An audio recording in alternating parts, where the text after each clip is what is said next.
Mirëmëngjes të gjithëve, ju uroj një ditë të bukur, të kaloni sa më mirë dhe sigurisht në shoqërinë e Reze Dielli të merrni këshillat e duhura të kësaj dite të mërkurë, ku edhe në ditën e sotme do të ofrojmë këshilla të vlefshme shëndetësore, si për shembull për dhimbjen e kyçeve.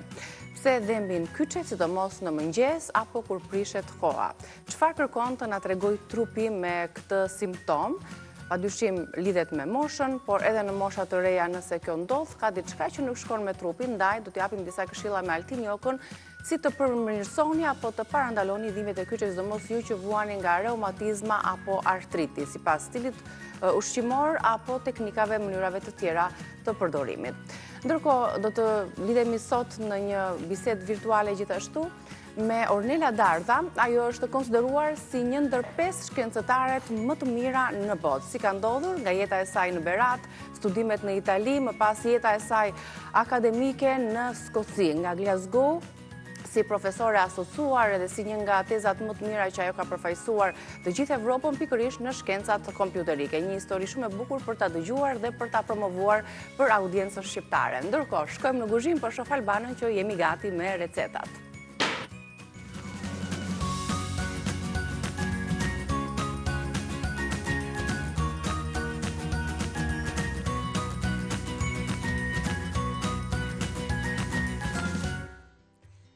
Mirë se të gjeta në kuzhinë. Mirëmëngjes, mirë se erdhe.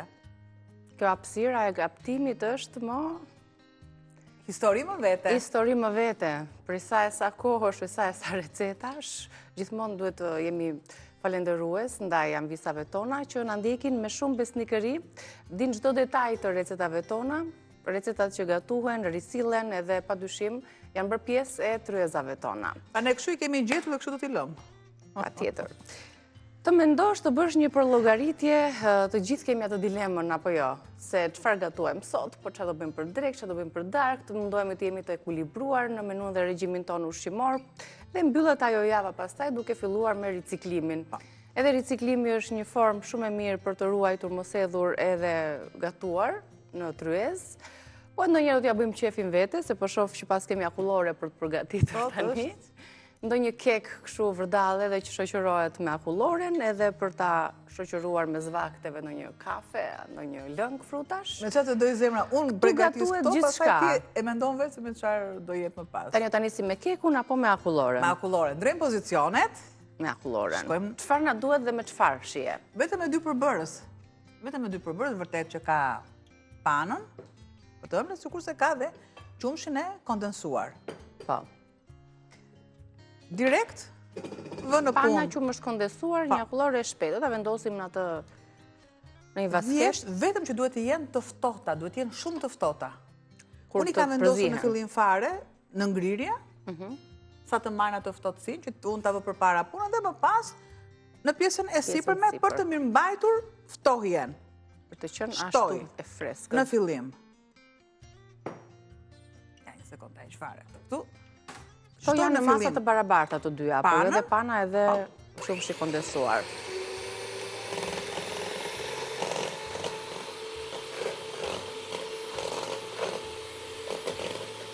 Pana tani do të shpërbëhet duke ngurtësuar, pra nga gjendja e saj e lëngët në gjendje të ngurtë. Do t'japim një konsistencë të tillë.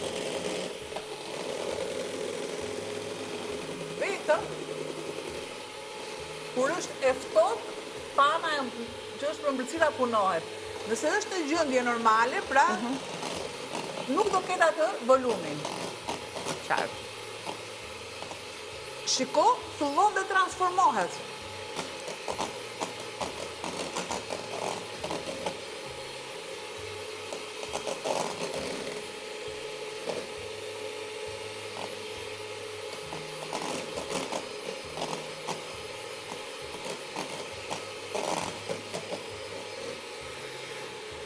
Ta shtojmë edhe qumshtin. Masën, si që ke.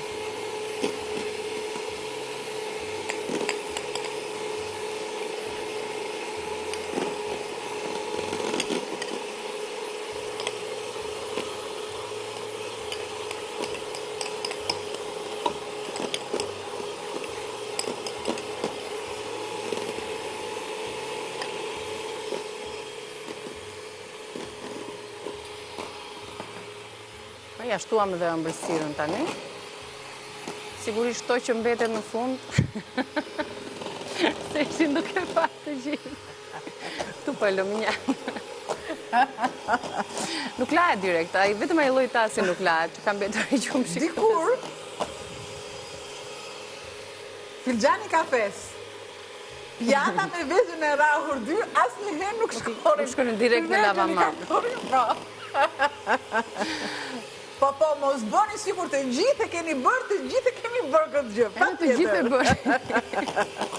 Dhumin e kafes.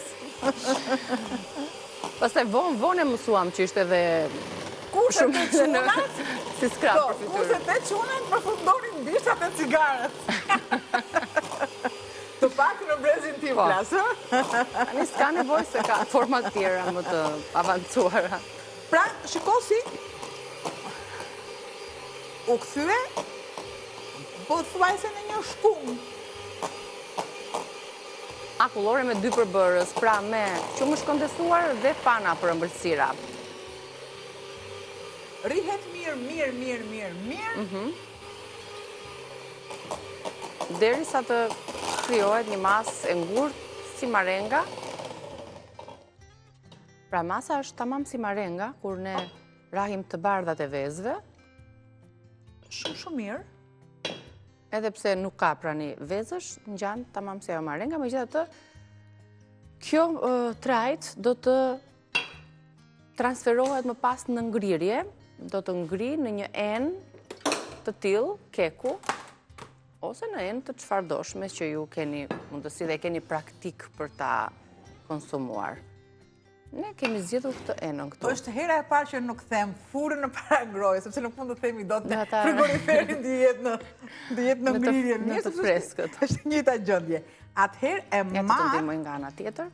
Vre këtu të qëllon, është e marr dhe e shtoj.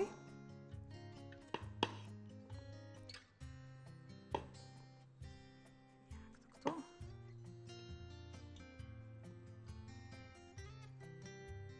Tani, kush ka neps, edhe në këtë gjendje kështu siç është, konsumohet. Por, është më mirë kur ftohet. Zupat. Në çfarë? Ky është kremi i zupave. Përveç atë një miell misri, ta lë pak apo jo? Lër dhe këtu një çik se miell. Kemi 2 shkëputje, kështu që mund t'i testojmë shije, para degustim quhet, në sipërfaqe pastaj mund t'i shtojmë çfarë të duam, ndonjë frut të thatë, apo do të Shkon me recel, pra shkon vetëm me recel ose me çokoladë. Por, nga që unë kam kekun, prandaj nuk u përpoqja që të bëja për shembull një recel. Si ne ecim sipas kushteve dhe recetave që kemi këtu në kuzhinën tonë. Juve në shtëpi, nëse s'do bëni kekun për shembull, kur të bëni këtë akullore, mund të përdorni disa copza çokolate apo recel, për ta shoqëruar dhe shijuar këtë akullore të shpejt vetëm me 2 përbërës, me pana gatimi ëmbëlsire dhe me qumësht kondensuar. E di që s'po të rrihet, po provojnë çik për të ëmblën tani se. Aman se plasa, aman. Moj. Është mirë ëmbël. Të vel apo. Merë shpiti në vend, s'ka asgjë tjetër. Janë hallë kuzhine këto tani për ne që jemi këtu. O, zot çfarë shije që të lë. Largojmë dhe nivelojmë mirë për ta ngrirë. E vendosim në ja e tillë kështu. Çfarë? Tepron, kështu, nivelojmë. Po. E dini ju shumë më mirë. Ka këtu për gjithë javën. Nga pak, se dihet që është. A të kthejmë rap shumë, hajde. 2 përbërës dhe janë të rëndë, disesi. Tani ka njerëz që dhe nuk e kanë problem këtë pjesë, ose që s'mbajnë dietë, ose që s'kujdesen, po që ja vlen ndonjëherë ta shkelim me këto të ëmblat kështu. Ja vlen, super ja vlen. Kështu siç është, po e lëm edhe pak, ta shijojmë, ta shohim se po fut në ngrirje, pastaj pas dite ose nesër e shikojmë. Mos i torturoj njerëzit që janë rreth. Që nuk i torturoj fare. Deri tani torturove mirë. Direkt do kalojmë tek keku, se akullorja nuk na mori shumë kohë, vetëm 2 përbërës kishim edhe një herë për t'i rrahur përzier në sasi të barabarta, panën për ëmbëlsira dhe qumshtin e kondensuar. Nëse e doni më pak të ëmbël, Uleni pak dozën e qumshit kondensuar, nëse jo, nëse do të shtoni dhe reçel. Kalojmë te keku, po kekun me çfarë shije kemi? Atëre, kekun e kam zgjedhur që të jetë thjesht. Kam përdorur këtë mielin që është farina hap. I ka plurat brenda. As me limon, as gjë tjetër. Thjesht është në shijen e saj që ne të kemi mundësi, pra një copë keke dhe një copë akullore. Prandaj e zgjedha të tillë. Nëse ju doni shumë mund të shtoni vanilje, mund të shtoni lëkurën e portokallit, lëkurën e limonit, si që do ju shpirti, oreksi, xhani, si të keni qef ju. Por në fillim, unë marr 4 vezë, kam ndarë 2 të kuqe, 2 të bardha. Që mos ngeli hatri. Kam sheqerin, mielin patjetër, kam, nëse ju keni miell, për shembull mielin Ola që është për të gjithë përdorimet, shumë mirë mund të shtoni plurin pjekës. Mbase dhe sodën, pluri pjekës jep atë aromën e pastiçerive, sidomos pluri pjekës bashkë me vaniljen, ajo është edhe ku është. Por, normalisht që duhet të shtojmë edhe pakos fare krip, te vezët. Kam vaj bimor. Pra, është vetëm vaj bimor, unë vendosa vaj bimor ure djeli. As vaj ulliri, që të jetë e shkrifët. I thashtë të gjitha, po me të gjitha, direkte në aksion tani me vezët. Fillojmë fillimisht me vezët, pra ne si që thamë, kemi zgjedhur plurin e gatshëm, plurin e gatshëm nga Atlas, që ka edhe plurin pjekës edhe mielin e situr të imët fix për kekun, për ëmbëlsirat tuaja të preferuara. Nuk ju duhet për të shtuar as aromat, vanilje apo portokall, sepse Atlas ka menduar për ju që e sjell këtë plur të gatshëm në 2 shije, edhe në shijen e portokallit, edhe në shijen e limonit, edhe në thjesht në pluhur, pa asnjë aromë. Pra, sheqerin Ky është paketimi, është 500 gramsh, dhe ne e përdorim për këtë kek të shpejt, të cilën do ta shoqërojmë edhe me akulloren tonë. Do të përdorim vajin florior, vajin e lulediellit, vaj bimor, për të realizuar këtë kek. Dhe dihet që në rastet të tilla të ëmbëlsirave kemi thënë që është më e rekomandueshme të përdoret një vaj bimor, sepse vaj ullirit në këto raste vjen pak i rëndë. Po, është pak i rëndë. Dihet aroma atij. Normalisht që vaj ullirit ndahet në të ëmbël, në të kripurën, patjetër ndahet tek sallata, ndahet për gatim, dhe unë jam më komode që të përdor këtë vajin e lulediellit. Pra që është më save. Patjetër që e vendosim në frigorifer. Ta vendosim në frigorifer dhe e gjana po na ndihmon me recetën dhe përbërësve të kekut. Hidhini një sy.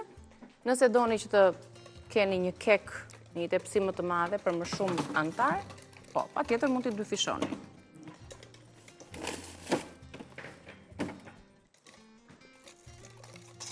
E vendosëm në frigorifer, vezë, sheqer, vaj luledielli, pak qumësht, miell, plur pjekje, nëse nuk keni këtë plurin e gatshëm, vanilje dhe pak krip. I rahim, nuk po përdorim rakse elektrike. Masën e kripës.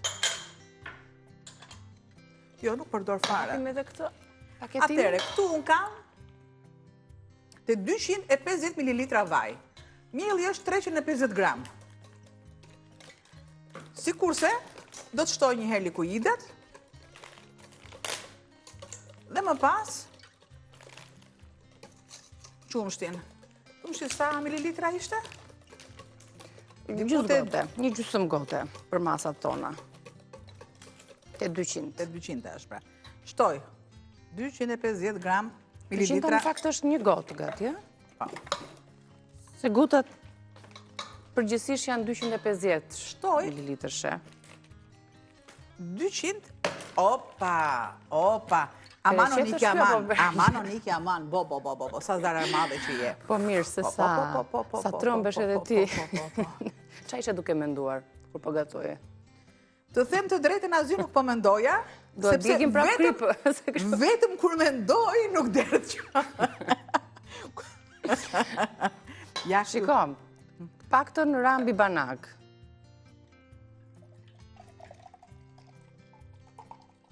Po edhe me sytë amatje nuk ka problem, se do të regulojmë dhe sistemojmë pastaj me mielin. Me mielin. Po.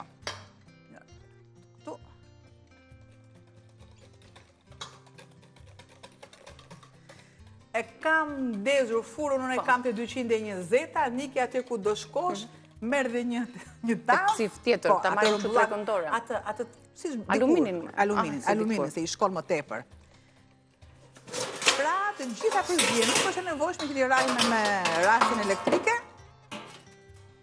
Shtoj diku, tu është 500 gram, diku tek 350. Si është pak e madhe kjo, apo jo?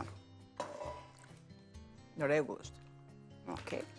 Tu, pakës fare... Në trazojmë, do të edhim dhe vajnë tek tepsia, një sekund se e kam këtu, se... Mos në ngjit. Sa për vaj...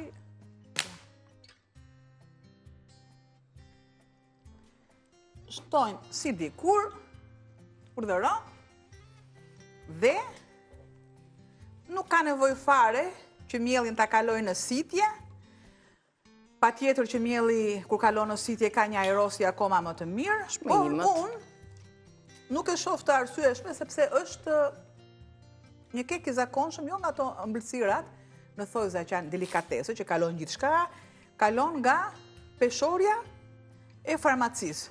Tu, për shembull, është i vetmit e mielli që mielin, sa thot receta, aq është. Po 350, 350. Është miell që është i thatë, nuk ka lagështirën, jo lagështirën që... Është në ambalazhim i dur, kështu që... Atëherë, mua do të më shtosh edhe pak. Diku tek 350. A op, deri atje. Po të doni ju. Sheqerin ja shtuam. Nëse shtoni miell më tepër, mund të shtoni pak qumësht. Pak. Por unë e kam masën të duhur. Gjë që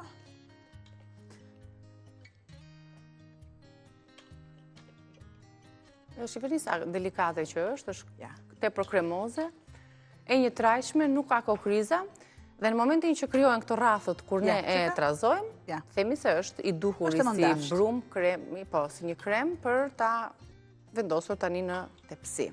Direkt?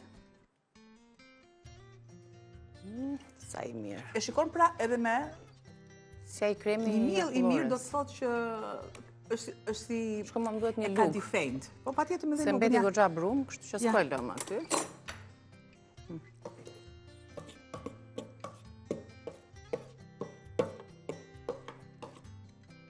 Se është e gjithë sasia e përllogaritur, pse ta lëm të në eki kot? Ka që mirë sa që është bërë? I largojmë këto dyja. Dhe gati është keku, me vaj në ullirit, po e vendosim për të pjekur, gjithmonë duhet jetë fura e parangror, gjithmonë, sepse nëse do të vendosim në një furë të sapo ndezur, keku nuk do të fryhet. Ja. Do të pritet, do të marri prak nga pak atë nxehtësim. Masa do jetë si sholl, themi ne. Po. E vendosim dhe presim që të piqet, ndërkohë ne do të shkëputemi pas ka shkuar ora për ofertën e ditës nga Prostatol dhe rikthehemi me çfarë? Me çfarë? Me gatimin. Së me një sa bizelet është si dalë. Bizelet, këto të frestat që kanë dalë tani. Një bizele, një kokër patate, qepa, majdanoz, bollshëm, kripa, piperja. Një drek e shpejt. E tham teorikisht dhe do të veprojmë në praktik më pas. Bëjmë gati për ta gatuar. Ju presim. Rikthehemi për të përgatitur tani gjell me bizele. Çfarë na duhet? Patjetër bizele, të cilat i gjejmë tashmë në treg, janë në kulmin e tyre të sezonit. I zgjedhim të mira, një nga një, si që kemi zgjedhur dhe ne, se ndonjëherë na qellojnë që s'kan asnjë kokër brenda. Po. Kanë këtë ngjyrën e bukur me shkëlqim, 500 gram bizele na duhet, një qepë e madhe, 2 karota, 3 patate, 2-3 luggjelle salc ose 2 domate të grira, 4 luggjelle vaj ulliri ose vaj lule dielli, kri piper për shije dhe majdanoz ose koper për t'ia shtuar në fund, për t'a freskuar dhe për t'ia rritur vlerat ushqyese. Ja tek janë bizelet. Dikush mund t'i ketë edhe në ngrirje, dikush i merr të freskëta në treg. Dhe janë perimja e sezonit, duhet ta shfrytëzojmë në maksimum. Në gjell. Nëse ju nuk do kishit për shembull kekun, shumë mirë mund të bënit një recel me karota, gjë që po, shoqërohet më vonë, do ta bëj më vonë. Atëherë, kam vaj mbimor. Nuk pres që vaj të digjet.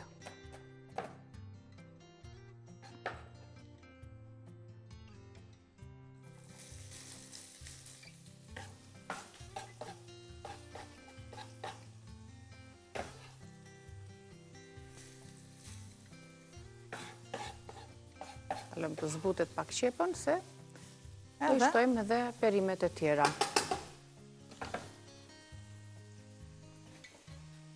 I japim. Si është kjo punë? Ka plot mënyra për përgatitjen e bizeleve, ose për fshirjen e bizeleve në recetat tona. Bëjmë ëmbëlsirë? Për salata, edhe ëmbëlsirë? Shtojmë krip. Bëjmë qepën, gjellë, shtojmë pak sheqer. Sheqer. Do t'i shpjegojmë njërë tjetër këto procese, pse ndodhin, pse duhet ka urdiset qepa, pse duhet shtohet pak sheqer, aty ku ka domate, pse karamelizohet ku diun sheqeri, janë disa procese në kuzhinë që ndoshta do t'i përmbledhim një ditë për t'i shpjeguar kështu si nga ana kimike. Do konsultohemi fillimisht që t'ja tregojmë të sakta, sikurse edhe pak krip. Zbusim. Pak ujë.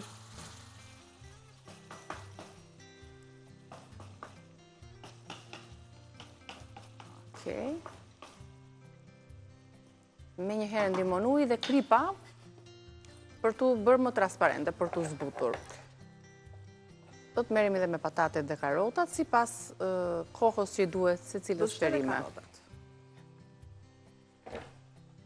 Ja, meqense u frymëzuam nga stenda jonë me makaronat garofalo nga Teuta, patjetër që edhe në një past mund t'i integrojmë përfshim bizelet, mund t'i përfshim gjithashtu në oriz, në një salat me bizele, në kinoar, kuskus për shembull me bizele dhe perime të tjera, kështu që mjafton që të respektojmë perimet e sezonit. Tani është një sezon plot e plot, me fruta, me perime. Frutat vinë pak më vonë më së shumti.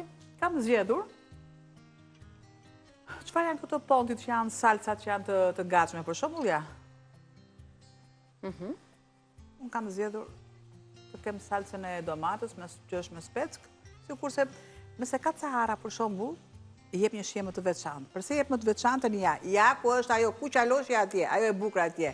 Ajo jep një ngjyrë shumë të këndshme gatimit dhe jo vetëm, sepse ne nuk gatuajmë për ngjyra, edhe për ngjyra, por duhet shija. Përderisa unë nuk kam vendosur për shembull mishin, një ndërthurje shumë e mirë me frutat e thata i bën mirë. E që kanë proteina, ato mishi ka proteina, do janë proteina bimore dhe ne mund t'i marrim dhe në këtë formë. Një përzierje. Përzierje të mirë. Si karota, ashtu sikurse dhe patatja, duam të njëjtën kohë. Do të shtoj salcën që ka edhe vajin e ka vetë.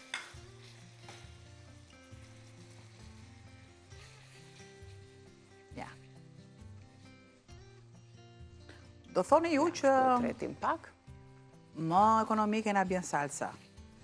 Përderisa ka, nuk kam vendosur mishin, më bjen dhe më me shije, po më ekonomike po, më bjen dhe akoma dhe më ekonomike më bjen. Sepse ju do merrni një salcë dhe do përdorni gjysmën e salcës.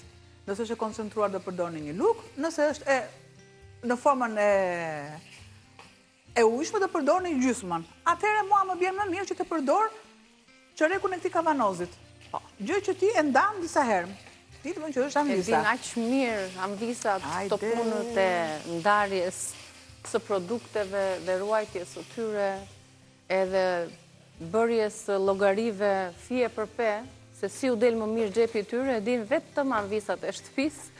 Ne për shembull kështu na del më mirë. Në këtë formë. Janë bërë amvisat letër e laps. Ja, për të bërë një buxhet për të planifikuar. Megjithatë, kuriozitet kam t'i pyes. Si e planifikojnë ato pazaret? Për shembull, bëjnë ato pazaret me një listë ku shënojnë gjithçka që ju duhet dhe i bëjnë një herë në javë, një herë në muaj, apo çdo ditë sipas marrin pensionin. Dhe bëjnë atë listën që duhen gjërat kryesore të shtëpisë. Po mielli, sheqeri, orizi, gjithçka këto. Pa pas perimet nuk mund t'i marrin, perimet janë të përgjithshme se shqyr Zotit, fshatarët i ke gjëndën në zoko. Po, që i kanë lartë, për shembull. Pa tjetër i merr i fut në ngrirje. Po. Pra, Anvisa gjithmonë për të organizuar frigoriferin. Një xhep ekonomik. Po. Megjithatë, gjatë pjesës tjetër, kur ne të kthehemi nga reklama, do doja që këtë gjë të na tregonin sipas historisë së tyre praktike vetë zonjat tona, si veproni ju për pazaret e javës, si blini ato një në muaj, apo të përditshme çfarë ju duhet nga perimet, çfarë konsumoni më së shumti, çfarë ka më tepër në dollapin tuaj, si organizoni ju shportën e ditës. Dhe tani, për ta kapërcyer të gjithë këtë gjendje dhe shportën ekonomike, shtojmë pak ujë që kush e ka buxhetin më të mirë, ka hapësirën më të mirë për të blerë gjëra, kush e ka më të ngushtë, shtojmë pak ujë nga bimët aromatike. Ujë majdanozi, tepër e shëndetshme për të hidratuar, për të marrë vitaminën C, për të pastruar veshka dhe shumë benefite të tjera. Tani unë po bëj një kafe të çlodhemi pak reklama do të kemi dhe rikthehemi ju presim për të vazhduar punën në kuzhinë.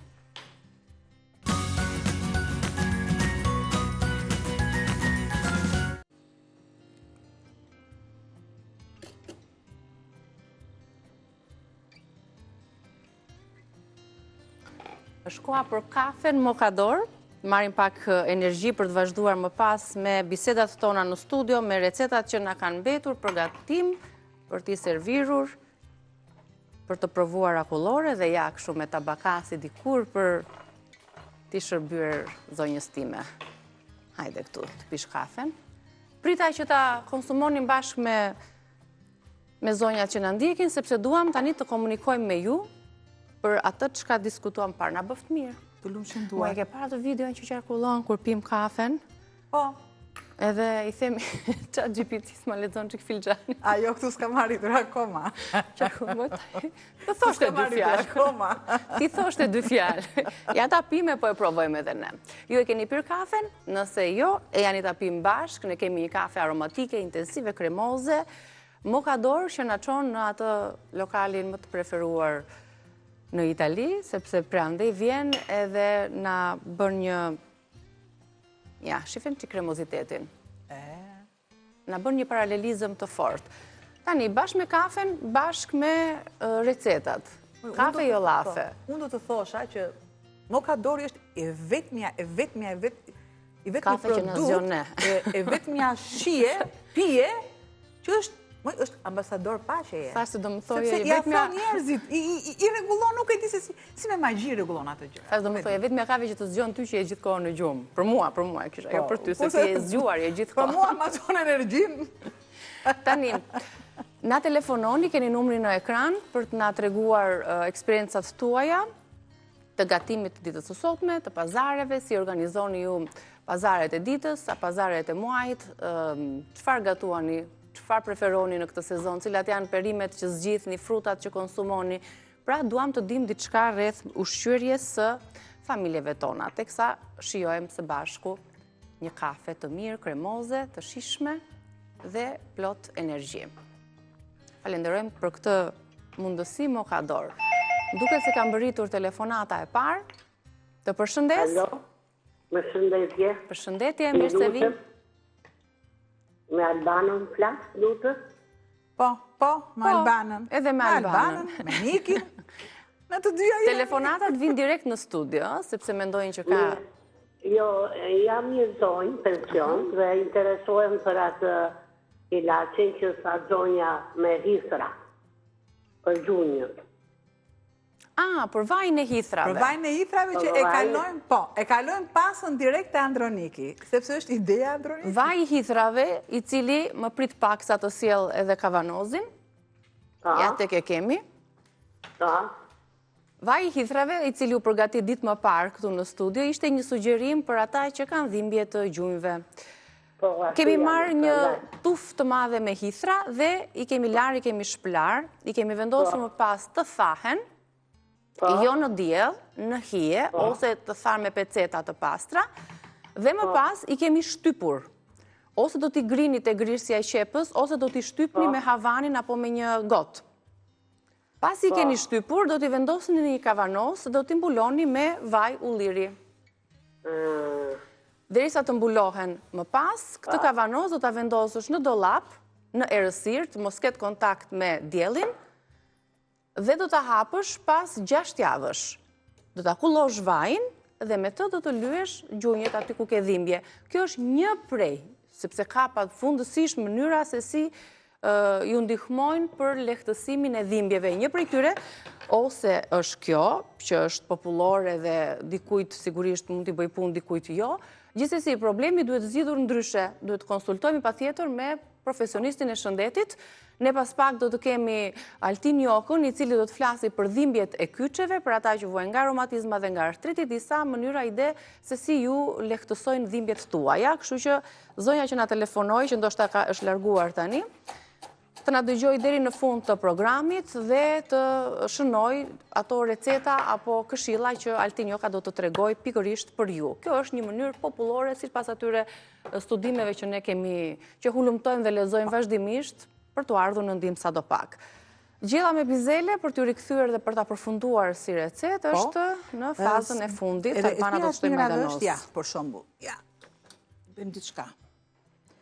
Më jep pak nga vaji i hithrave këtu. Hithra dhe vaj bashk. Për sa i përket në kuzhinë. Po ky tani është mbyllur aq fort. Ashtu nuk di pam pam pam. Pam pam pam. Thiri nevojës. Më pyeti një zonjë, si e bëjnë që ka të hapin e kavanozve, se kam ato kompostot që kam bërë që nga vjeshta me kumbla qeshie dhe qarë frutash të tjera silte, po i kam zier, i kam mbyllur aq hermetikisht sa nuk i hap dot. Edhe fiksi puna jote, pam pam pam.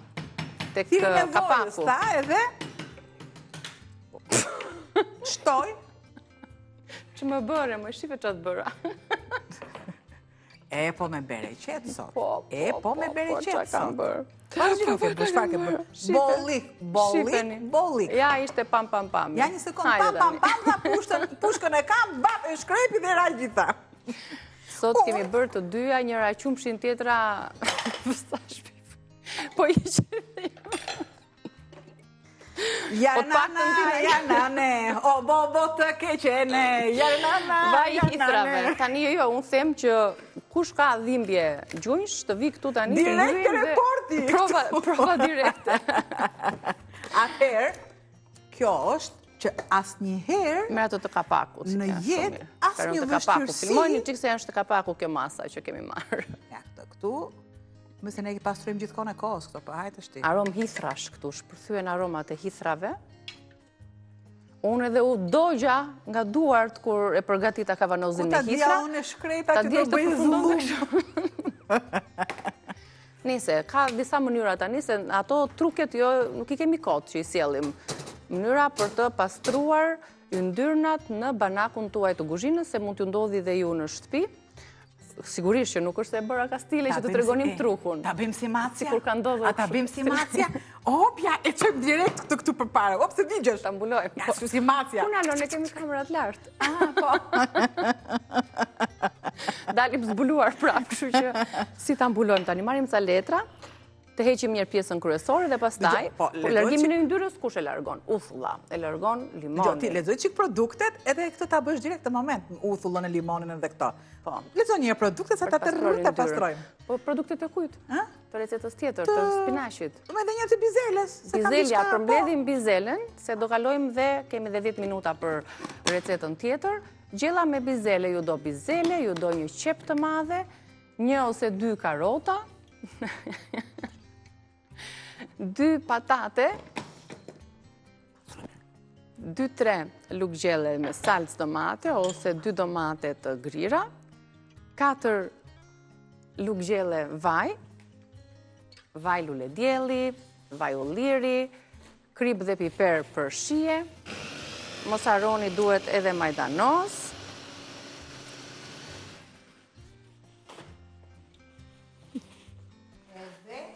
edhe tani do pastrojmë banakun me vaj. A nëse pasa nëso, lumi të fshatit tim, është zullumqar Janiki. Aman, kam thënë, jo më kodë që je zullumqare. Kjo është një shenje mirë. Do thot që punon. Është një shenje mirë.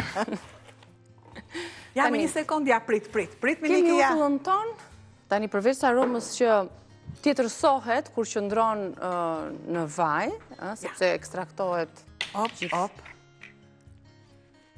uthulla është pastruese, desinfektuese, gjithandej. Edhe këto unë edhe? Mos edhe për yndyrnat. E pason ti.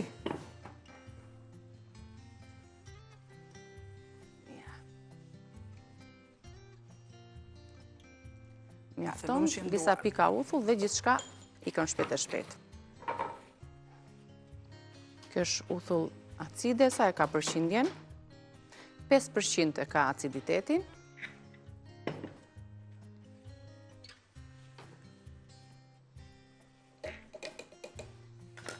Të lumt, ja, duke... U alarmuam për hiç gjë. Una është që çfarë t'i bëjmë tani që s'kemi më vaj, hithrash. A zgjë Do sepse bëjmë ja, tjetrën. tek vaj hithrave, unë e shtoj këtu. I jap një shije akoma dhe më të veçantë. Po kulëm gjë net na shkoj dëm. Çfarë thua ti? Tani u shkëlqyer çdo gjë.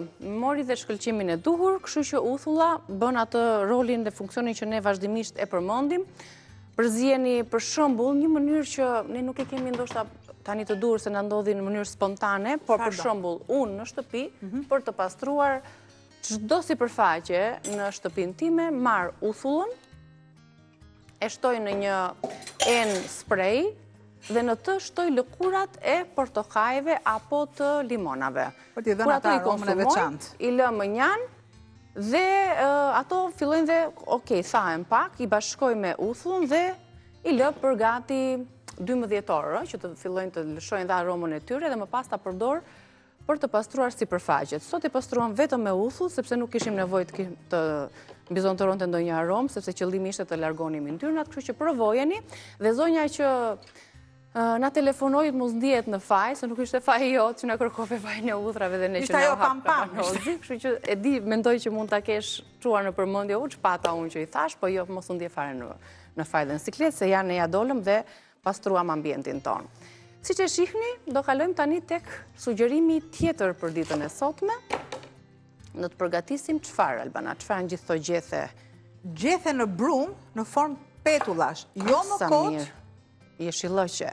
Jeshillëqet janë pastrimi i trupit. Kërcent. I pres, imët.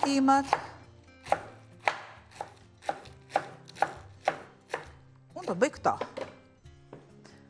Shtoj vezët. Ti përshtu si tip një petull të tërë, i bashkon dhe jeshillëqet edhe vezët mielli në të. Jeshillëqe në brum në formë petullash, për të cilat ju duhen vezë, shojmë pak produktet së bashku, sa gati të shpërbëhen edhe vezët, 300-400 gram jeshillëqe të ndryshme, 2 kokra vezë, 3-4 lug miell, 3-4 lug galet, krip, piper majdanos dhe vaj për skuqje. Mund të zgjidhni bimë aromatike, jeshillëqet e preferuara, për të rregulluar dhe për të sjellë kështu shije kripën të ndryshme i kombinoni, piperi, kripa, piperin. Kam majdanozën e freskët, të thatë, sikurse dhe të fresin më pas. Do të shtoj. Ja dhe pak të freskët. Ne aj shumë gatuajmë sa që dhe lugët, të gjitha lugët i kam ekzekutuar. Ja, e majpë këtu, më mirë. Që mos tjetë.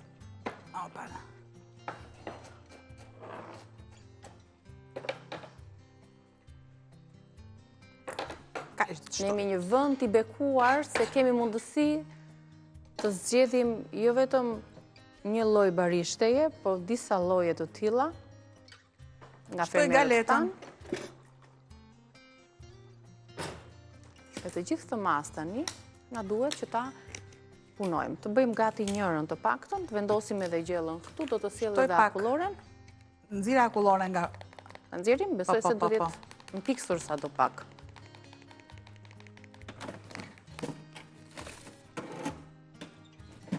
Sa e freskë tani, sa e mirë. Krijojmë? Është ngurtësuar. Të bëjmë dhe një proçkë tjetër, ta përmbys apo s'ka shanse të bjerë kjo. Pam tash ti. Kjo është pam tjetër. Jo, se është mirë, ka ngrirë mirë.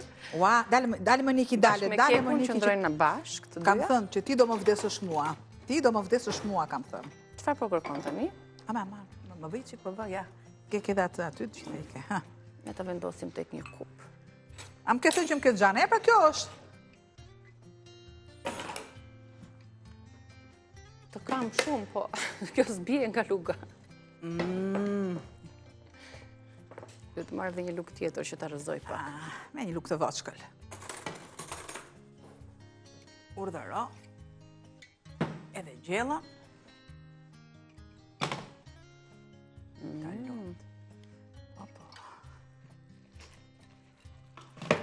Ajde, tani nga një lugë secili.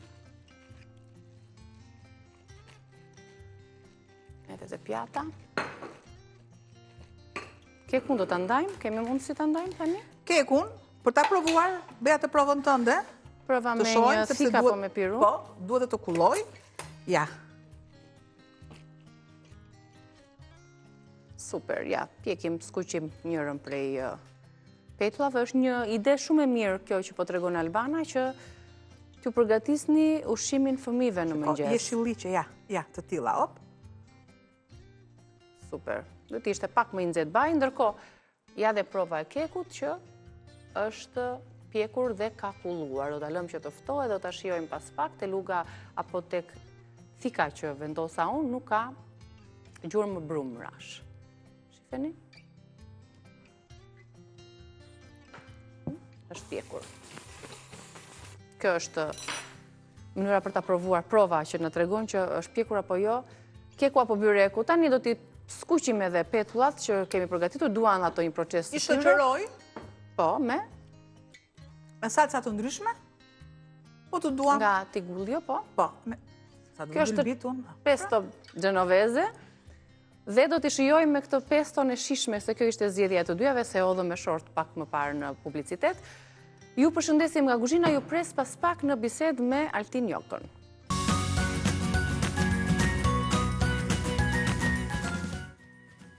Shpesh dëgjojmë njerëzit të thonë më janë rënduar këmbët, më dhëmbin kyçet, kur zgjohem në mëngjes, kur bie shi ose një ditë përpara se të bie shi. Në fakt këto fraza më përpara i dëgjonim nga të moshuarit. Në ditët e sotme po i dëgjojmë edhe nga të rinjt. Ndoshta lidhen me mënyrën e të ushqyrit, me stilin e të jetuarit, përderisa janë këto shqetësime shumë të tjera. Do mundohemi të japim disa këshilla të vlefshme, sepse dhe mbin kyçet, edhe si ti parandaloni këto dhimbje, çfarë të kuptoni më tepër nga ky sinjal i trupit. Lidhemi menjëherë me Altin Jokën nga Suedia. Të përshëndes, Altin. Edhe unë ju përshëndes dhe ju uroj një ditë të mbarë të gjithëve dhe atyre që po na ndiqin, edhe juve patjetër për emision. Faleminderit shumë. Do mundohemi sot japim disa këshilla për persona të cilët vuajnë nga dhimbja e kyçeve, por përpara do të dija pse dhëmbin kyçet. Çfarë sinjali është ky nga trupi? Është një inflamacion i brendshëm i trupit, i cili nuk fillon në një ditë në dy, po për një kohë shumë të gjatë. Duke qenë se gjithë pjesa e skeletit tonë, apo dhe masa koskore është pjesa më e madhe në trupin tonë, pra zë pjesë më të madhe dhe më të rëndësishme, atëherë patjetër që inflamacioni nuk fillon me një ditë, por fillon gradualisht dhe për një farë kohe. Por kryesisht ne duhet të shohim në qoftë se kyçet na dhëmin pas një pushimi ose pas një fjetje të mëngjesit. Në qoftë se ne do na dhëmin kyçet pas mëngjesit, do kuptojmë diçka. Gjumi ka filluar, trupi ka kaluar situatën e gjumit, ka fituar një lloj qetësie dhe lubrifikimi ose lubrifikuesi kryesor ose mund të themi baji i kockave, që është lëngu sinovial, është më pak i lëvizshëm gjatë mëngjesit, sepse ai është ngurtësuar gjatë natës. Dhe normalisht edhe është trashur më shumë. Kështu që në kohën që ne duhet të çohemi, na duhet shumë minuta deri në orë, ndoshta edhe një orë, edhe më shumë. Kjo varet edhe nga mosha, sepse lëngu sinovial bie edhe me rritjen e moshës. Pra, ky bëhet më i trash gjatë natës. Normalisht pas moshës 40 vjeçare ky lëng bie, sidomos pas moshës 55-60 vjeç arrin deri në 50% më i ulët në krahasim me moshën e rinison. Prandaj dhe fillojnë dhe problemet kryesore. Prandaj pas moshës 40 vjeçare fillojnë këto probleme, sepse më parë është parë që ky lëng sinovial bie mesatarisht rreth 8 deri në 10% për çdo 10 vjet. Në këto kohë shkon 15 deri në 18% për çdo 10 vjet. Kështu që prandaj ka rënë edhe mosha, prandaj ka rënë edhe këto lloj probleme që ndodhin. Sepse mos harrojmë një gjë. Lëngu sinovial ka një përbërës kryesor i cili quhet hyaluronic, e cila faktikisht është baza kryesor e lëmimit të këtyre kockave që mos prodhojnë dhimbje apo mos krijojnë probleme të inflamacionit, sepse inflamacioni fillon në gjakun tonë, në inde, transportohet në inde dhe pastaj kalon në kocka. Ulet pastaj niveli kolagjenit, ulet niveli elastik rreth indeve të kyçes, fillon ajo fërkimi i kockave që na ndodh ne, lëvizshmëria është më e vogël, fillon dhe rreziku pastaj këtyre problemeve. Kështu që mund të themi është kjo, një nga arsyet është kjo. Një arsye tjetër për të thënë varet nga pozicioni që ne flëm. Në qoftë se gjatë natës ne flëm në një pozicion në një mënyrë të pavetëdijshme, ku kapim krahun, kapim kyçin e dorës, në mënyrë pavetëdijshme, kur çohemi në mëngjes mund të kemi një problem. E treta varet nga ngarkesa e ditës dhe pesha e ditës apo dhe peshat e mundimit apo peshat që në ngrëm apo dhe aktiviteti fizik i tepruar që mund ta sjellë. Por një element kryesor është niveli i vitaminës D dhe i kalciumit, që ndryshon gjatë natës. Natën ato ndryshojnë shumë. Dhe në mëngjes do kontribuojnë të dhimbja e kockave. Pse? Sepse ne kemi një që quhet ritmi cirkadian. Dhe vitamina D në ritmin cirkadian dhe kalciumi janë shumë të rëndësishëm. Sepse ne marrim vitaminën D gjatë ditës, kur ekspozohemi gjatë dritës, diellit. Natën kjo bie, por duke bërë rënien e natës, thithja është më e dobët e kalciumit në zor, sepse pa vitaminën D, se janë dhe tanasieta dhe pa kalcium nuk kemi përthithje të vitaminës D. Kështu që në këtë moment kalciumi dhe vitamina, pra kalciumi bie në prodhimin e zorës, bie dhe vitamina D, sillin probleme të kontraksioneve muskulore, një farë ngurtësie dhe më pas do sillin disa probleme pastaj edhe në sëmundjet e artritit apo probleme reumatologjike dhe këtë ka zbuluar edhe Universiteti Harvard në 2019, në cili ka parë që në gjatë natës bie rreth 30% mundësia e përthithjes e prodhimit vitaminës D dhe të kalciumit. Element tjetër është edhe koha. Pra në qoftë se ne ndoshta keni dëgjuar që mua më dhëmin kocka 2-3 ditë para se më bjershi, shkon parë tan ose të tjerë kanë një dhimbje edhe të plagës, sepse është e lidhur me kohën, me presionin atmosferik. Pra presioni i ulët atmosferik i ajrit që na rrethon trupin ton bën që të ndërhyj edhe tek muskujt, tek tendina, tek indet, rreth kyçeve, kryesisht rreth kyçeve, sepse ushtrohet një presion mbi kyçet duke bërë që këto të ndjejnë dhimbje, sepse ne dim shumë mirë që kemi një lloj presioni barik, pra që quhet presioni barik. Midis tjerave, dhimbjet e kockave mund vinë nga osteoartriti, artriti, reumatoid ose disa probleme të moshës, sepse edhe mosha me kalimin e moshës si shtam, apo nga lëndimet që mund të kemi nga vrapimet, apo nga mundimi i tepërt, nga qëndrimi i dobët gjatë ditës, nga trauma të ndryshme, nga mungesa e aktivitetit dhe qëndrimi ulur, në qoftë se ne dorim për shumë orë ditë ulur, do kemi disa probleme në dhimbjen edhe të kockave, siç do kemi edhe në sistemin metabolik apo në gjithë sistemin ton, edhe të sistemit imunitar, por në gjithë trupin ton. Po kemi dhe një anë tjetër e cili mund të jetë një sëmundje autoimune, pra shfutur një inflamacion, mund të kemi një problem ndoshta të një Hashimoto, të lupusit apo disa elementeve tjerë të sëmundjeve të autoimune dhe do sjellin këtë gjë. Shkak tjetër është që ne do na dhemi kockat një infeksion. Mungesë e gjumit kontribon 17 dhe 22% në problemin e dhimbjeve dhe ngurtësinë e kockave. Pra, janë disa nga elementet kryesore që ndikojnë në dhimbje. Po në rastet kur kemi këtë kërcitjen e kockave, për shembull kur çohesh nga qëndrimi i ulur apo shtrirë dhe nuk e dhimbje, po thjesht trupi kërcasin kyçet. Pra, kemi mungesën e lëngut sinovial. Ai është lubrifikuesi kryesor i kockave tona. Dhe ky lëng sinovial, pra ne duhet të kuptojmë diçka. Si duhet ta rregullojmë mënyrën e këtij lëngu sinovial. Pra si mund ta bëjmë që ne të prodhojmë më shumë ose mos kemi këtë problemi, ose çfarë mangësish mund të kemi. Në këtë moment ne rrisim rrezikun e dëmtimit të kyçeve, të gishtave kur i kërcasim apo duke sill her pas here, pra në mënyrë mekanike duke dëmtuar. Problemi është që ne duke mos konsumuar nivelet të lartë të kolagjenit, të glicinës, të prolinës dhe 19 aminoacidet kryesore bazë që përmbajnë kolagjenin, ne do ta sillim këtë problem. Nëse ne konsumojmë yndyrnat e shëndetshme si të omegës 3 kryesisht, duke ardhur nga farat, nga aroret apo edhe nga produktet e detit, ne do kemi përsëri problem.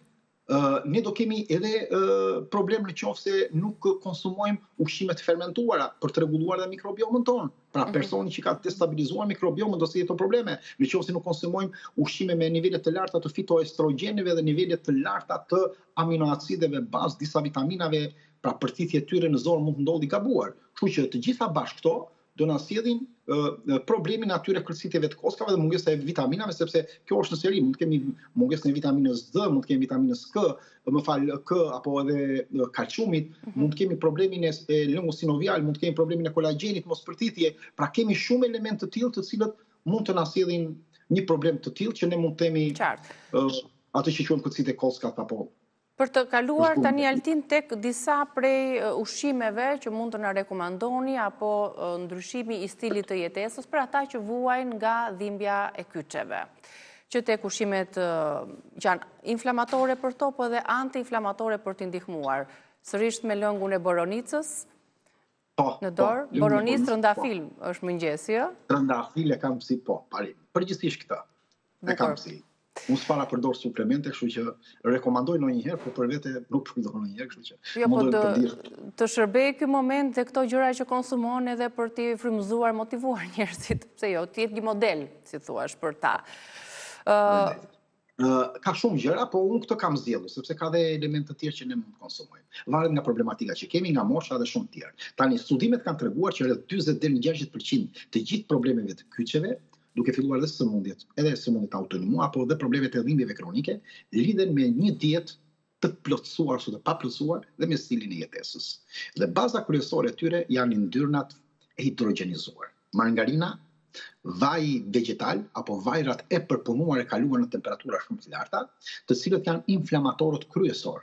Pas tyre vjen sheqeri, pra ushqimet të cilët kanë nivele të larta të glukozës.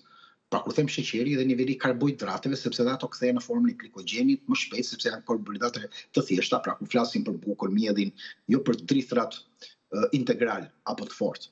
Këto e rrisin inflamacionin. Pijet me gaz e rrisin inflamacionin. Ushqimet e përpunuara, pra ushqimet që thamë edhe të yndyrave trans, e rrisin inflamacionin. Kripa e tepërt shkakton mbajtjen e ujit dhe rrit presionin në kyçe.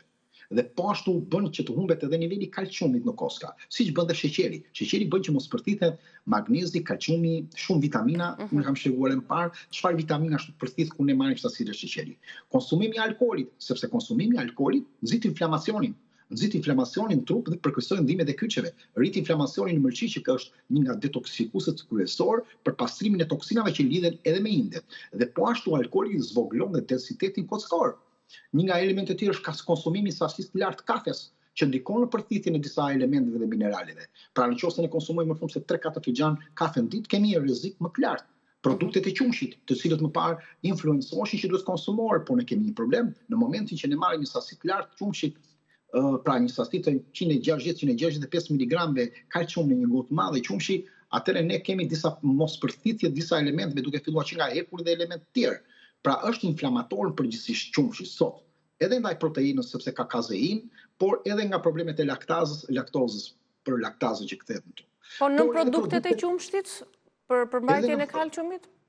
Shiko, edhe një herë, nëse ato janë shumë të kriposura, ne nuk po themi ndalohen automatikisht, por duhen konsumuar më pak, siç djati edhe elementë të tjerë. Por duhen konsumuar pak, pra jo në sasi, edhe për arsye të kripës. Nëse janë pak krip ose me krip normale mund të konsumohen, sepse ato s'bën as me krip të zezë sot, po më shumë konsumohet me krip të bardhë. Plus që në përgjithësi sot gjithë popullata nga qumshi i cili ka kaluar në përpunim, sepse është tjetër qumshi i përpunuar dhe tjetër pra qumshi i cili ka kaluar në stabilimente fabrikash dhe tjetër është qumshi i pasterilizuar, pra që është i papasterizuar, që është qumshi i fshatarëve apo qumshi i kullotave, është më ndryshe. Po përsëri duhet kemi kujdes. Qumshi i dhisë është më i mirë në këtë rast, pra nuk duhet konsumuar shumë. Edhe mishi, si disa probleme sepse edhe mishi duke konsumuar në sasi, ne kemi disa mangësi enzimash në krahasim me të parëtar. Sepse të gjithë thonë stërgjyshim, gjyshime të tjerë. Nga brezi në brez ne kemi disa enzima të cilët po zhduken nga zora jonë, të cilët bëjnë fermentimin e këtyre ushqimeve. Duke rënë niveli këtyre enzimave, konsumimi i mishit do sjellë nivele të larta të acidit urik, por ka dhe një dietë tjetër.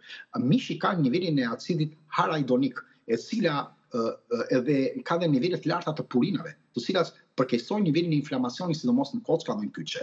Pra këto ushqime duhen eliminuar dhe kush ushqime të cilat duhen futur në ditë, që duhen pranuar. Duhen futur perimet me nivele të larta të antioksidantëve dhe nivele të larta të fitoestrogenëve, të cilët janë boronica, mjedra, frutat e pyllit, është gjithë këto perimet brokoli, lakra, lule lakra, qepa, produkte që ka hudhra, që kanë përmbajt nivelet të squfrit, sepse squfri është një nga ripërarruesit kryesor edhe në problemin e zorës, por edhe në problemet e ideve. Konsumimi i kurkumës, i turmerikut apo i xhinxherit, të cilët janë inflamator shumë mirë, madje arrin në kombinimet e tyre janë pothuajse si një ibuprofen dhe pa efekte anësore. Lëngu i kockave, i cili lëngu kockave të pulës, lëngu kockave të mishit, se përmban nivele të lartë si shtam të glitkinës, prolinës, kolagjenit, kockat e peshkut, të cilët janë listë shumë të mirë të kockave.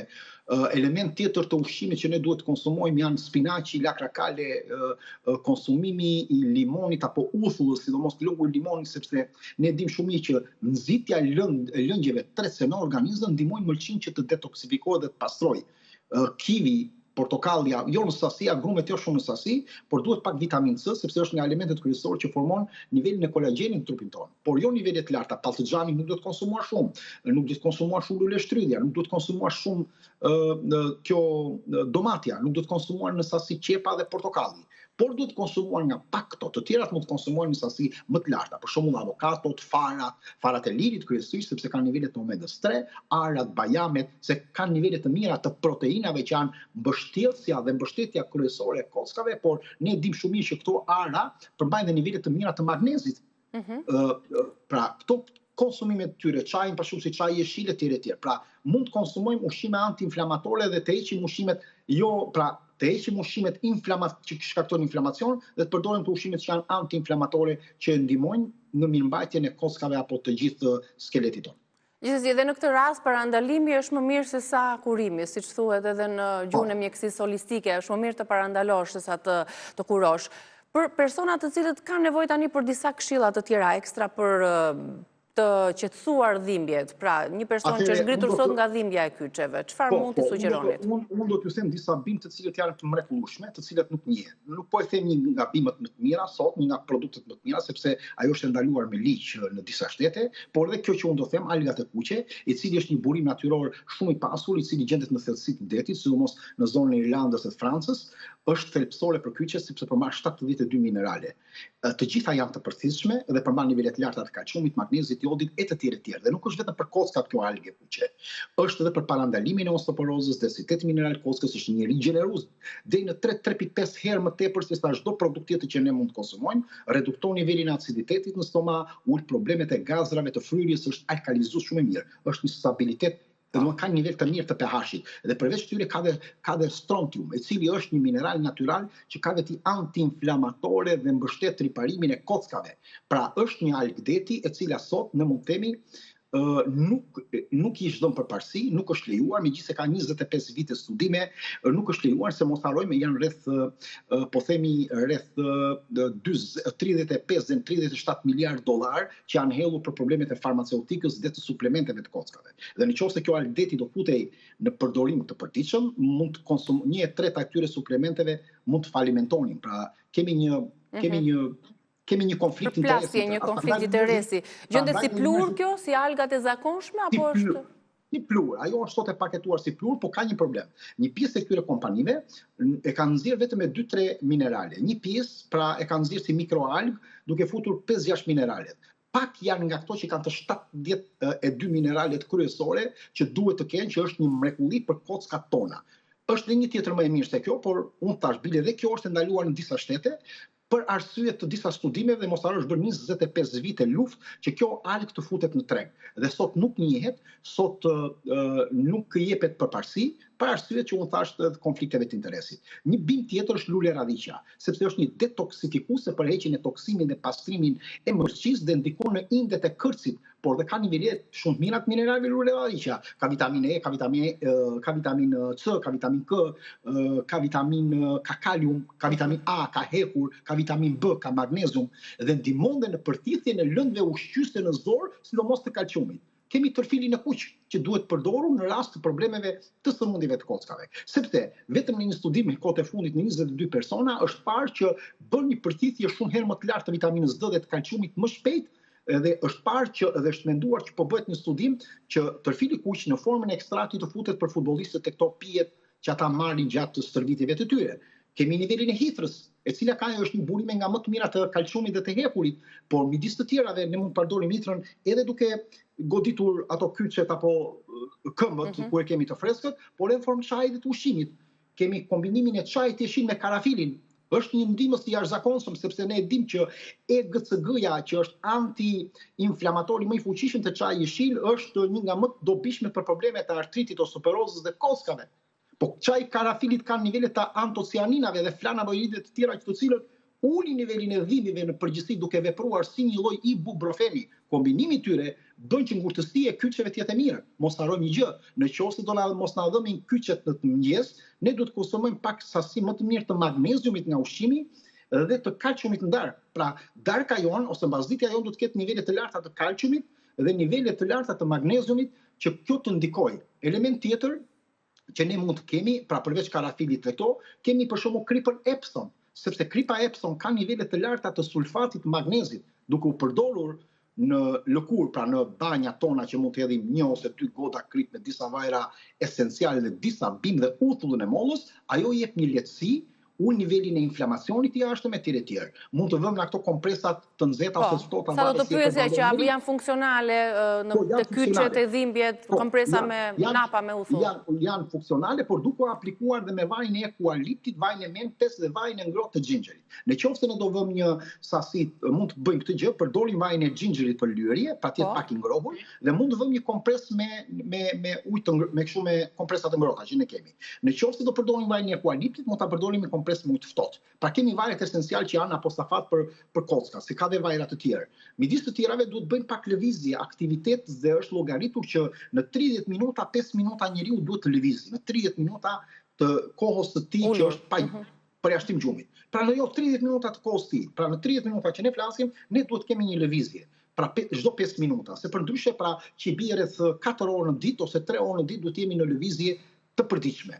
Të kemi kujdes në humbjen e peshës, sepse rritja e peshës patjetër do na sjellë problemin të kilogramëve tepër, dhimbje do na kryejë një lloj presioni më të madh tek problemet e kockave dhe do na irisi këto. Modifikimi i ushqimeve dhe dietës të cilët ne përmendëm dhe marrja e nivelit të kolagjenit në mënyrë natyrale që ka 19 aminoacide të bazë duke u marrë tek lëngu kockave dhe elementeve të tjerë.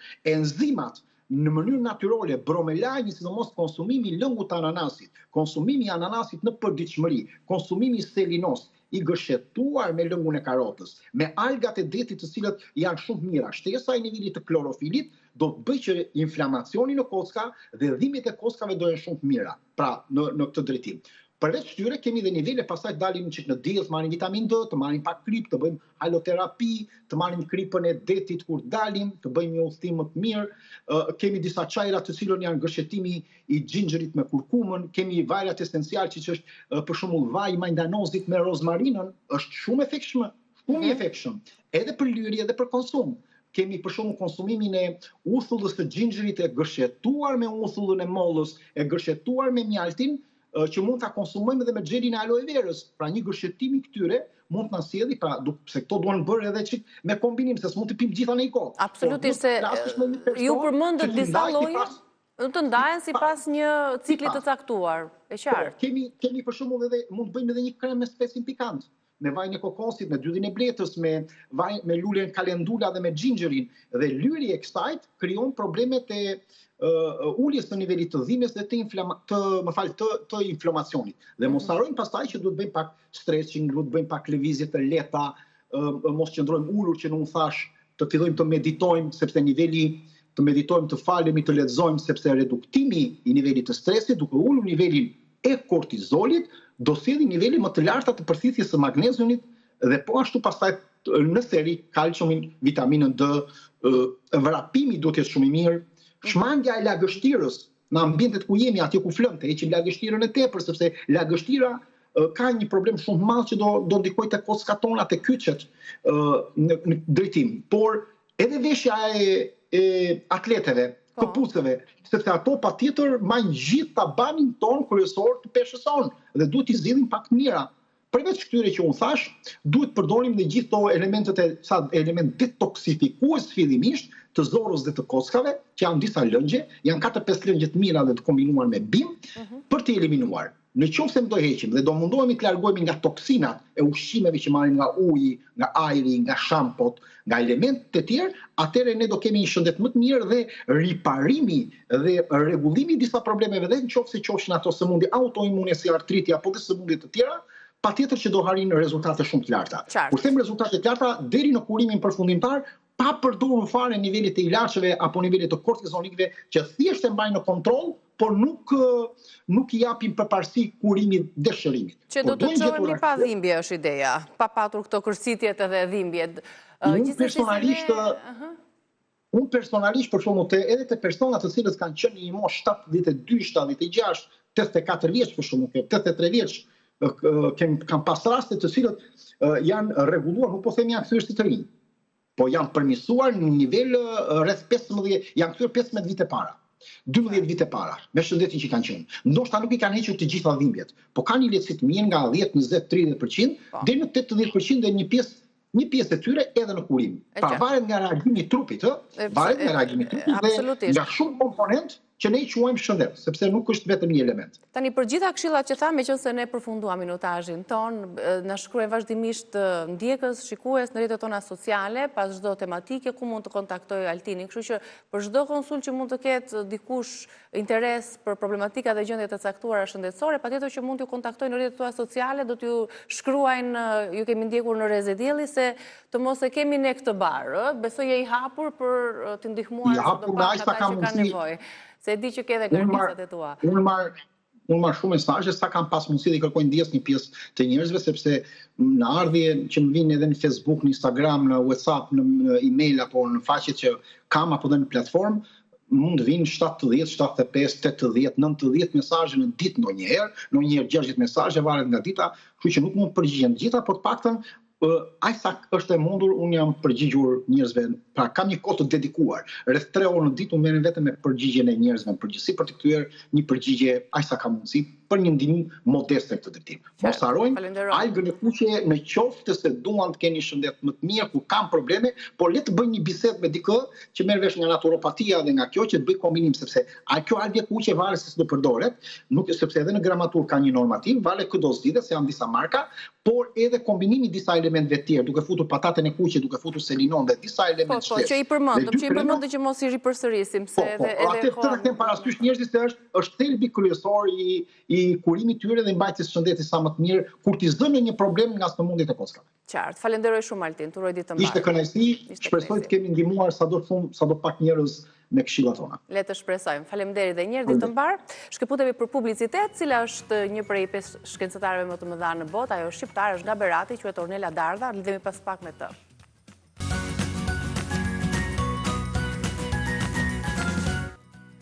Do të shkojmë tani në Skoci, në Glasgow, me Ornela Dardha. Ajo është shpallur një nga 5 shkencëtarët më me ndikim në botë. Se si ka arritur deri aty, do të lidhemi tani me një herë për të na treguar gjithë rrugtimin e saj të studimeve dhe rrugtimin e saj akademik. Tashmë Glasgow është bërë shtëpia e saj profesionale, ku ajo punon si profesore asociuar. Por rruga ka nisur nga Berati në Itali me studime dhe më pas në Skoci. E përshëndetim fillimisht Ornelën. Faleminderit për kohën, Ornela, përshëndetje. Mirëmëngjes, përshëndetje. Mirëmëngjesi. E them me shumë krenari për gjitha arritjet që ti ke deri në ditën e sotme dhe pse do të ketë dhe shumë të tjera. Do doja ta nisnim bashk fije e historisë nga qyteti yt i Beratit, apo jo? Pre aty ka nisur kjo dëshira për shkencat kompjuterike dhe në cilën mosh le Beratin për të studiuar në Itali, apo jo?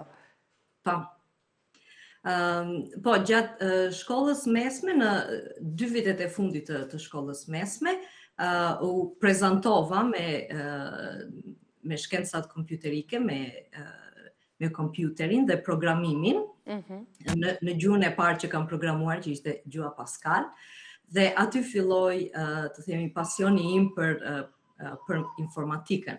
Dhe vendosa të studioj informatik pas shkollës mesme, dhe në moshën 19 vjeçare, pasi mbarova shkollën e mesme, vazhdova 3 vjeçarin dhe specialistikën, masterin, tek La Sapienza në Rom. Ku përfunduat me rezultatet maksimale, apo jo? Po, që në italisht është 110 lode, ose summa cum laude, që është maksimalja me lavdërime. Më pas, në Bologna, kaluat në Bologna për të bërë doktoraturën aty, ku teza juaj u vlerësua si teza më e mirë e vitit në shkencat kompjuterike, teorike. Po, vazhdova doktoraturën 3 vjet tek Universiteti i Bolognas, mbarova në 2014 dhe një vit më vonë, teza fitoi çmimin si teza më e mirë në informatik teorike në Itali për atë vit. Pra, ka filluar rruga e suksesit që në shkeljen në bankat e para të La Sapiensës, në Bologna, më pas përsëri post-doktoratura, ku teza juaj u bë artikull kryesor dhe sërish mori një vlerësim, apo jo? Po, kjo është disa vite më vonë. Në 2022, po. Artikulli im i parë dhe artikulli themelor i doktoraturës, në vitin 2022 mori çmimin si artikulli me më shumë influencë në 10 vitet e fundit të publikimeve. Po, artikulli original ishte publikuar gjatë periudhës së doktoraturës. Më pas, çfarë ju çoi në Skoci? Dhe aty që ndrua duke u bërë Glasgow si shtëpia juaj profesionale. Jetoni me bashkëshortin aty dhe keni dhe një fëmijë të vogël, apo jo? Po, një vajzë të vogël, Lili. Ta keni me jetë. Faleminderit. Në Skoci, pasi mbarova doktoraturën, aplikova për punë pas doktoraturës, postdoc, dhe doja të vazhdoja në të njëjtat linja si punët kërkimore që bëja gjatë doktoraturës, edhe një projekt që ishte pikërisht në Universitetin e Glasgow, ishte në të njëjtën temë të themi të doktoraturës, dhe aplikova, fitova pozicionin dhe u transferova në Glasgow. Në fillim pozicioni ishte vetëm për 2 vjet, që më vonë u rinovua dhe 2 vjet të tjerë, dhe Glasgow më pëlqeu shumë dhe aplikova për pozicion permanent si pedagoge dhe tani jam 11 vjet në Glasgow. Wow, është do të thotë ti je një profesor i asociuar në një nga universitetet më të mira të Glasgow. Ç'do të thotë për ty? Është prestigjioze dhe sidomos Universiteti Glasgow çdo vit rritet në reputacion. Është prestigjioze, vërtet, dhe në një farë mënyrë është ndjej edhe rezultati i gjithë punëve që kam bërë në këto vite. A ka student shqiptar, Ornela, në universitetin që u jep një mësim? Nuk kam hasur, dhe unë këtu flas për shkencat kompjuterike, kuptohet, mund të ketë student shqiptar në fakultetet të tjera, por në kurset e mia nuk kam hasur studenta shqiptar. Ndërkohë, në çmimin që ju keni marrë, Science She Says, ju përfaqësuat Europën dhe nga të gjitha kontinentet u zgjodhen 5 shkencëtaret më të mira në botë. Si ju bën të ndiheni ky çmim prestigjos për ju personalisht, por edhe për faktin që jeni një grua në shkencë?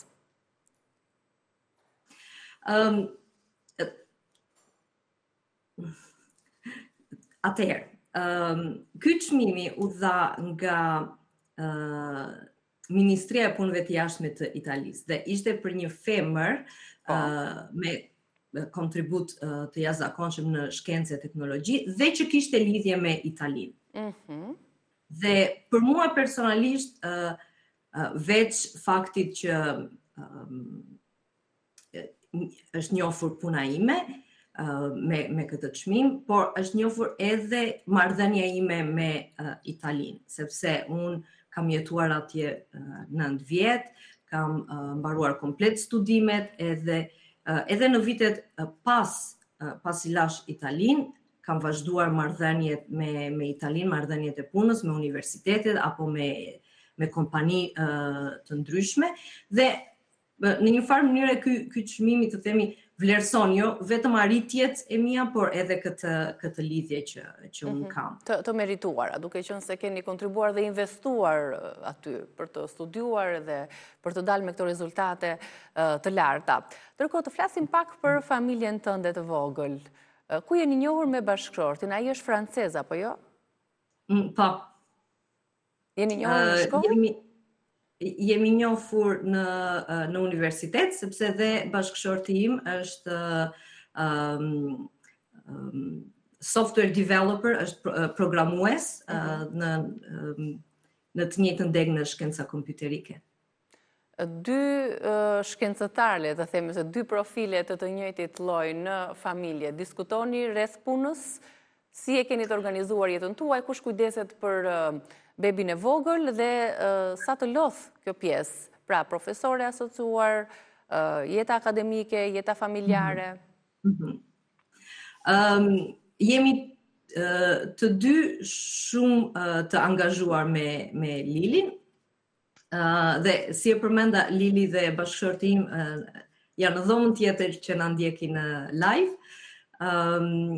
Dhe përsa i përket punës, sa jam kthyer nga leja e lindjes, isha leja e lindje për 1 vit, dhe kam filluar punën për momentin part-time, 3 ditë në javë, dhe është dinamik e re dhe është të themi një sfidë e re që nuk kam pasur më përpara, që të balancoj punën dhe jetën familjare.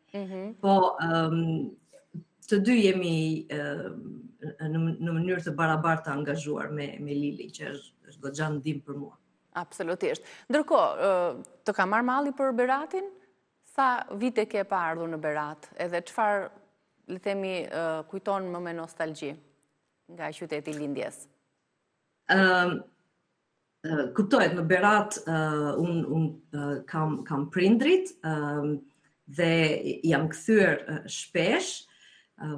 Shoqëria e shkollës mesme dhe sidomos tani pas gati 20 plus vite kur takohemi, sapo jam takuar me një mik të mirë të shkollës mesme, është goxha nostalgji. Era e fundit që isha në Berat, do të thosha para 1 muaji. Pas ke qenë këtu? Po, sepse vizituam, erdhëm në Shqipëri për herë të parë me gjithë familjen. Dhe, po, është qytet për të vizituar dhe për t'ia prezantuar më së miri edhe bashkëshortit në lidhje me traditën, me kulturën, me ushqimin. Çfarë preferoi më shumë, çfarë i pëlqeu më së shumti bashkëshortit francez nga Berati? Ne kemi vizituar Beratin edhe më parë, dhe nuk ishte era e parë me bashkëshortin, dhe ndërtimi i qyteti 1/1 dritareve, besoj befason çdo vizitor dhe çdo turist. Ndërkohë, në familjen tuaj të gjithë jeni të orientuar drejt shkencave dhe motrat tuaj, apo ju keni edhe 2 motra të tjera të cilat jetojnë jashtë dhe ato? Po, 2 motra që janë më të vogla se unë, njëra jeton në Londër dhe tjetra në Bruksel. Dhe punojnë në këtë fushë, janë edhe ato në këtë fushë? Jo, unë jam e vetmja në shkenca kompjuterike. 2 motrat e tjera kanë vazhduar statistik,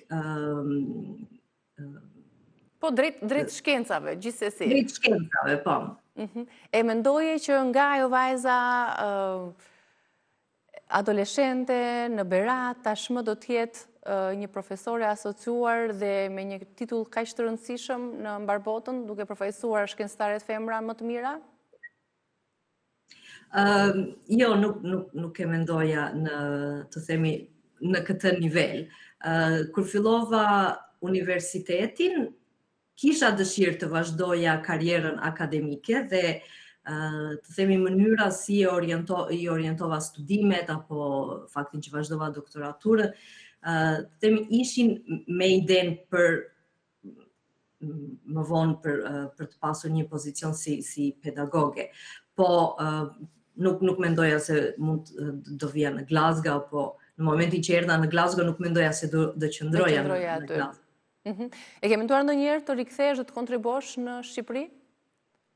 Dhe çfarë të pengon gjithsesi, nëse nuk e ke në plan ndonjëherë? Në realitet, jeta ime jo vetëm profesionale, po edhe personale tani është ndërtuar në Glasgow. Këtu i kemi vënë rrenjët. Po shpesh mendoj për të kthyer. Do më pëlqente për shembull të jepja leksion apo module në universitetet e Tiranës.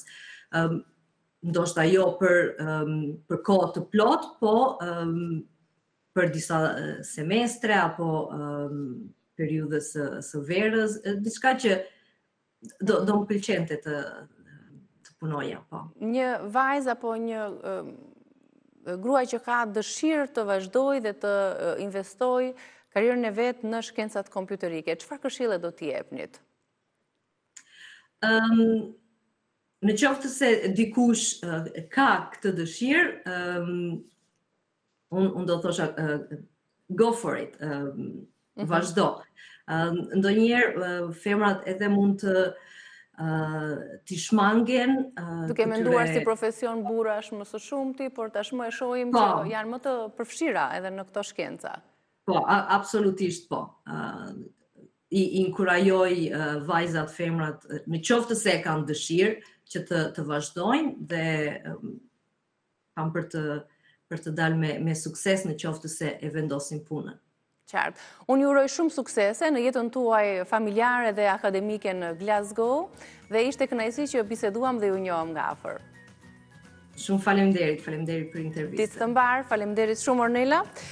Ka mbaruar koha, do të përshëndetemi me shikuesit tanë duke ju uruar një ditë të bukur dhe sigurisht duke na pritur për nesër me të tjera këshilla, të tjerë personazhe dhe të tjera receta të shijshme nga Albana jon. Mirupafshim, faleminderit për vëmendjen.